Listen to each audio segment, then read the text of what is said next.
this is an individual who believes in continuity, who believed in continuity in terms of building the country.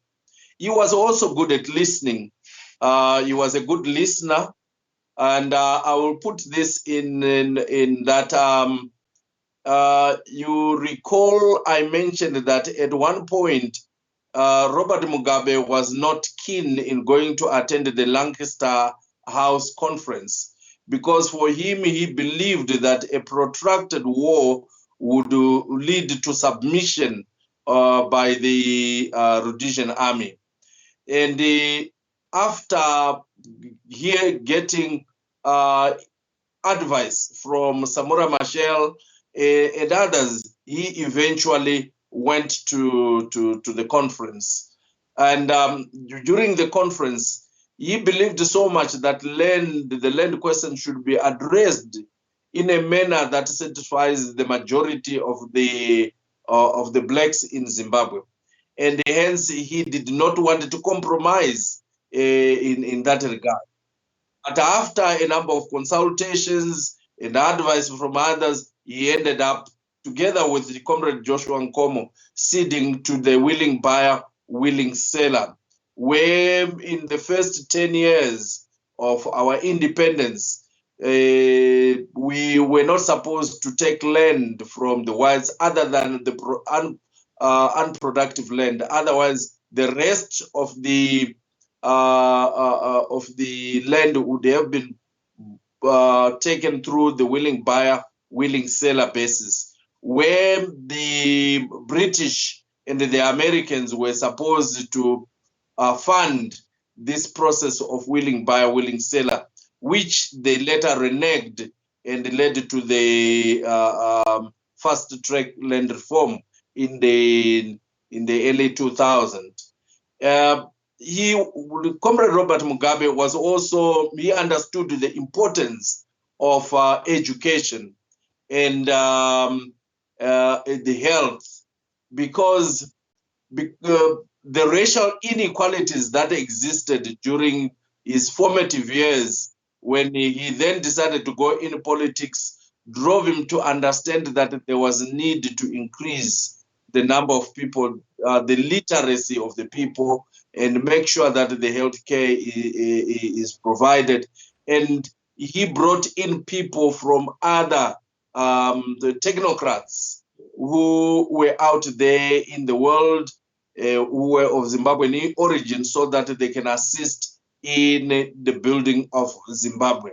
So these were some of his leadership traits that showed up during the early days of our liberation, of our independence. Thank you so much for that. What I think people would like to understand now is, of course, the land reform. We are going to come to that just now. But before we get there, how did average Zimbabweans fare under Robert Mugabe? Because now he had power. Of course, he stayed in it until his death. So tell me about how the average Zimbabwean fared under his own leadership. When Robert Mugabe came back in 1980, he was welcomed by a crowd that filled what we know as the Zimbabwe grounds, which are in Highfield, the suburb that he had a house or where he stayed before he decided to go to join others in Mozambique. And the welcome that he received indicated the kind of support that Robert Mugabe had. Before his coming, Comrade Joshua Nkomo had also arrived earlier and had received a resounding welcome in the same grounds. But when we compared the multitude of the people that gathered, Robert Mugabe had more people. That showed the support and belief that people had in his leadership. Even during the campaign period, at some stage, the other political parties complained about ZANU-PF's methods of campaign. and Robert Mugabe was brought to the table by Lord Solms. And there was a clause that would say if somebody or a political party does something that is outside the agreed prescripts, that political party would not participate in the elections. But because of the belief that Lord Solms and others who were working with Lord Solms, that Robert Mugabe was commanding a huge support, they could not risk banning ZANU from participating in the elections. And obviously, Robert Mugabe, coming from the tribe, the Shona tribe, which had about 70% of the total population of Zimbabwe at that time, and having that support of the Shona people, it was one would not risk banning him because they knew he had a lot of support.